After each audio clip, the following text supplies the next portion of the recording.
Yon. So, kamusta po mga Streetwise? Ako po si Takero Miyamoto at welcome po sa aking munting channel. So, mga kababayan, nakapag-decide po ngayong araw ang Committee on Justice diyan nga po sa Kongreso regarding nga po dito sa impeachment complaint laban kay Presidente Bongbong Marcos. Na ito nga daw po sufficient inform. Oo. So ngayon, itong mga bobong mga DDS, no, nagpalakpakan yung mga buwaka ng ina. Tuwan-tuwa sila sa mga bagay na hindi nila naintindihan. So kasi, ang pakakaintindihan nila dito, ma-impeach na po si Presidente. Puta, nabasa ko yung mga comment section, putang tatanga naman ng mga to. Comment ng comment, hindi naman pala naintindihan, yung ibig sabihin na sufficient inform. So ngayon basahin natin to ha. So sabi dito, no, okay. So galing tong live magazine. Marcos impeachment complaint sufficient informed, sabi nga po ito ng House panel. So ito nga po yung Committee on Justice. Sabi dito, okay, on February 2, ngayong araw nga, no, the House panel voted 46-1-1 to declare the complaint filed by lawyer Andre De Jesus as sufficient informed. It also did the same for the case filed by lawmakers of the Makabayan Bloc, voting 35-9-1. So, dalawang complaint po kasi yun, di ba? So, meron po kay De Jesus at meron din po sa Makabayan Bloc. Okay, the committee will next determine whether the complaint is sufficient of substance on Tuesday. So, Tuesday, bukas. Bukas na pala. De Jesus, so, ang point natin dito, mga kababayan, no, para maintindihan po natin, ano ba ibig sabihin ng sufficient inform? So, ibig sabihin kasi ng mga kababayan, yung dokumentong nirepresenta na complain sa Congress, kompleto ng mga detalye. So parang ito meron tayo ditong AI. Buti na lang may AI talaga. So ito sabi dito, no. In a legal context, sufficient inform means that pleading complaint or document are strictly complied with the procedural and technical requirements of filing. Di ba? It focus on the how rather than what when the court committee so declares a document sufficient form. It means the paperwork complete and correctly formatted, allowing the case to move to the next stage of review. So hindi po ito pinag-uusapan kung guilty na ba o hindi si Presidente. Ay, hindi ko pa napakita ito pala. Sorry, ito pala yun. So ang ibig sabihin ng mga kababayan, kompleto po ng elements, no, tulad ng paper caption, ito verification, di ba, signature and address. So, kompleto, di ba? So, procedural attachment, pati yung mga ebidensya. Yan. So, ngayon, magkaiba po ito yung sa substance. So, ibig sabihin nito mga kababayan, no, kung ito yung sufficient inform, hindi po ibig sabihin nito na may kwenta or may substance yung complaint. So, bukas pa po ito malalaman. Di ba? So, ngayon, alam naman po natin, no, na ang nag-file po kasi ng complaint na to is Makabayan Bloc. Actually, mga kababayan, no, hindi talaga ito mangyayari sa totoo lang, no. Kung hindi po ito kung hindi po napalitan si Martin Romualdez bilang House Speaker. Paano ko nasabi? Tandaan natin mga kababayan, no, na nung si Martin Romualdez nga po yung House Speaker dati, meron po siyang magandang relasyon sa Makabayan Bloc. Ito, si Teddy Casino nag-post nito, sabi dito, no. Sectoral leaders and former Makabayan Bloc lawmakers pay a courtesy call with House Speaker Martin Romualdez to relay their to realign 2.95 billion on confidential fund and intelligence fund in the proposed 2024 budget. So, ang point dito mga kababayan, no, si Martin Romualdez po kasi nakikinig po sa lahat ng mga congressman. Kasama po dito yung Makabayan Bloc. Sabi ng Makabayan Bloc dati, yung confidential fund ninyo, bawasan ninyo, ilagay nyo sa health, ilagay ninyo sa sa agriculture, sa education, and social services. So, ang ginawa ni Martin Romualdez, sige, may problema kayo, tara, usap tayo. Kaya ang point natin dito mga kababayan, no, ako po naniniwala na talagang naging shield po talaga ni Presidente Bongbong Marcos, no, si Martin Romualdez nung siya po yung House Speaker sa Congress. Kasi ako po, no, naniniwala din po ako, no, na hindi po makapag-file ng impeachment complaint ng Makabayan Bloc ngayon kung si Martin Romualdez pa rin po yung House Speaker kasi magkakaroon sila ng magandang relasyon. Di ba? Relasyon na ba trabaho Kaya tingnan ninyo, di ba? Sa loob ng 3 taon, nung si Martin Romualdez nga po yung naging House Speaker, tahimik po yung Makabayan Bloc. Di ba? Parang sumusuporta pa nga sila sa presidente dati. Parang ganoon na nakikita natin dati, di ba? Sila Franz Castro, sila yung sila sa Gabriela. Oh, nakalimutan ko na yung pangalan. Pati si Raul Manuel. Nagiging critic lang sila ng presidente, pero hindi po sila umaabot na ba para mag-file ng impeachment. So, ayan ang sinasabi natin dito, makabayan eh. No? So, ano ginawa ni Bojo D ngayon? Wala lang, display lang. Si Martin Romualdez, kausap niya yung Makabayan Bloc. Di ba? Pero by the way, no, okay na yan. O at least, pag-usapan lang naman natin. Nadaanan lang natin yan. Kasi, sayang eh. Di ba? Ako yung nanginahin po talaga. Na in the first place po, no, sayang po talaga yung pera ng taong bayan para po, dito po sa impeachment complaint po laban kay PBBM. Kasi in the first place, no, ang babaw talaga ng ebidensya nila. Ang babaw. Saan ka nakakita na ikaw nag-expose ng flood control corruption tapos ikaw yung mastermind? Saan ka nakakita ng ebidensya mo si Saldico? Parang ang babaw talaga ng impeachment complaint laban kay PBBM. Tingnan nyo ang ebidensya nila si Saldico. Di ba? Ang ebidensya nila, ano ba yung mga ebidensya nila? Na si Martin Romualdez yung ebidensya nila, na si Martin Romualdez nga, wala nga kayo makitang ebidensya na sangkot sa flood control, tapos gagamitin yung ebidensya, mababaw po talaga. So sayang yung oras, sayang po yung papel, sayang yung aircon, sayang yung pagkain, para po dyan sa impeachment nga po ni PBBM. Na in the first place, hindi naman talaga ito mangyayari, di ba?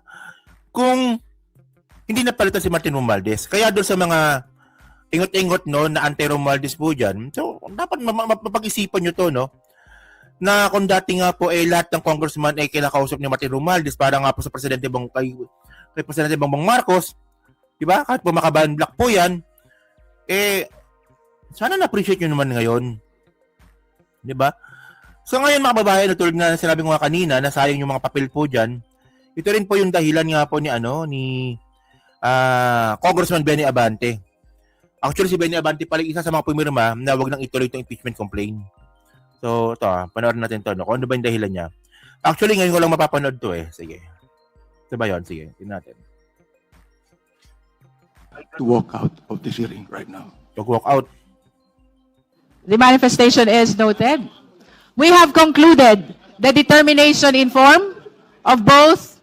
What Congressman Chua has raised a moment ago is important. Now, we are not talking about any fast rules here. Every member of this House has the right to question whatever the question might be, Madam Chair. Therefore, the question of Congressman Chua should be tackled. Number 2, I also object on the argument raised by Congressman Rodriguez. And number 3, Madam Chair, nakita ko po dito, in-exhibit nila yung competent evidence of identity. Pero wala po dito yung documents if they are indeed taxpayers, Madam Chair. Sapagkat nakalagay sa endorsement, they should be taxpayers. Therefore, I question if all of these 36 complainants are actually taxpayers. Kung taxpayers yan, dapat mag-submit ng document yan dito na sila ay taxpayers. If indeed wala, therefore, insufficient ang form.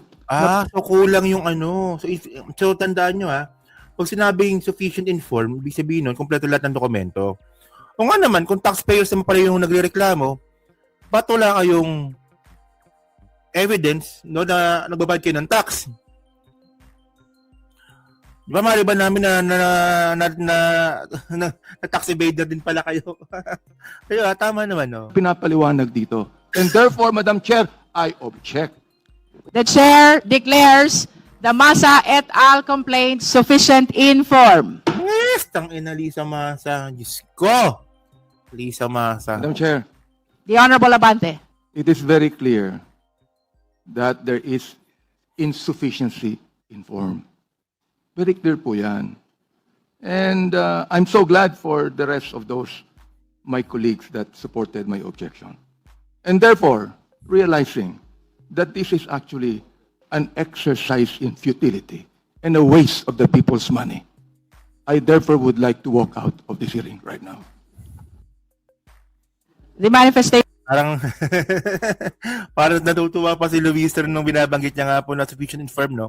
Okay. So okay na yan. So at least you get the point, no? So ngayon, mga ka-streetwise, no, ang abangan ngayon natin dito bukas, no? Sabi daw Tuesday daw po, no, na doon na nga raw po malalaman at pagdidesisyonan kung meron bang substance yung reklamo. Actually, kaya ba ng isang araw yun? Hindi nga, parang malabong makuha ng isang araw yun. Kasi pag-uusapan lahat ng complaint, di ba? Pag-uusapan doon kung mayroon ba talagang substance yung complaint at doon po nila tutuloy po ito sa plenary. So, ayan ang problema dito mga kababayan. No? Actually, dito talaga ako nabubugukan sa Supreme Court. Bugok tong Supreme Court, no? Well, tayo nirespeto natin yan as an institution. Pero dito pa sa pagkakataon po na ito, bugok talaga sila. Kasi tinan ninyo nung nakaraang taon, nung sinabi nilang unconstitutional nga po yung impeachment complaint laban kay Sara, ang gusto ni Leonen, dapat bago daw ito may angat daw po sa Senate, kailangan daw muna sumagot ni Sara sa Congress. Nakuha niyo yung point. Sinabi ni Leonen yung last year na dapat daw may due process, no? Na dapat sa Kongreso pa lang sumagot na si Sara Duterte dun po sa complaint. Oo. Ngayon, binago nila ngayon. Ang gusto ngayon ng Supreme Court, ay wala yung due process dun na sa Senate. Doon natin pag-usapan sa Senate yan. So, di na kailangan pumunta ni Sara o ng mga abogado niya sa Congress para sagutin yung akusasyon. Actually, sobrang bullshit nila. Ipabago-bago kayo. So, naisipin namin yan. Na-realize ninyo na tanga-tanga si Sara, baka sa Congress pa lang. Diba? Doon pa lang masukol na siya. Baka doon pa lang ma-expose na si Sara. Tandaan natin mga kababayan, no, ang sinasabi natin dito, ako wala akong pakialam sa impeachment. Wala po akong pakialam sa impeachment sa impeachment complaint po kay Sara. Ang sa akin lang po, lumabas po yung mga ebidensya laban kay Sara. Ayun lang po yun eh. O for example, o si Sara merong impeachment complaint sa Senate. O, kung mga kalyado niya nga po yung mga senado na yan, okay na yan, so be it. Pero importante, ma-expose po si Sara Duterte doon po sa mga ebidensya. Kasi po, tandaan po natin, yung AMLAC, no? Pwede po nilang ilabas po yung bank accounts nga po ng mga Duterte pag mayroong impeachment complaint or impeachment trial. So ngayon, mga ka-streetways, no? Siguro naisip ni Leonen, ay puta fuck up. Ba't ko ginawa yun? Diba baka naisip ni Leonen na, o nga pala, bakit ko papapuntahin si Sara sa Congress? Baka ma-expose siya doon. Baka doon pa lang, baka mabisto na kaagad si Sara. Paano ni pangarap ko bilang maging Chief Justice ng Pilipinas, buha ka ng ina Leonen, di ba? So, hindi kasi po, ganun po yung point natin dito eh. Bigla nyo binago, last year ang gusto ninyo, humarap si Sara sa House. Ngayon, ayaw nyo na? Sa Senate na lang? So, nakakapagduda po yun. Di ba? By the way, mga streetways to, so bukas po, abangan po natin itong plano nga po, o hindi pala plano, itong pag-progress nga po ng impeachment trial laban po kay PBBM. So, yan so kayo mga babae, so kayo po, ano po bang masabi nyo nga po dito, no? Sa sufficient informed, na hindi po naintindihan ng mga DDS. Di ba? So, yan so pa-comment lang po sa baba at binabasa ko pong lahat. At syempre, dyan po sa Team Replay, so pa-like, pa-subscribe, hindi na makalabisan, pa-share na rin yung content natin ngayon. So, thank you mga ka-streetwise. Kita na lang ulit tayo sa susunod nating content. So, thank you. Salamat and babush.